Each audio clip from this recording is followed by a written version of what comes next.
إن شانئك هو الأبتر إنا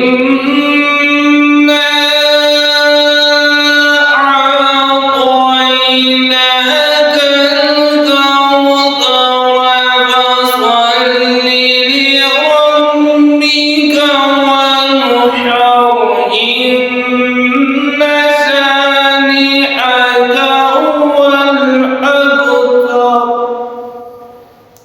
صدق الله العظيم وبلغ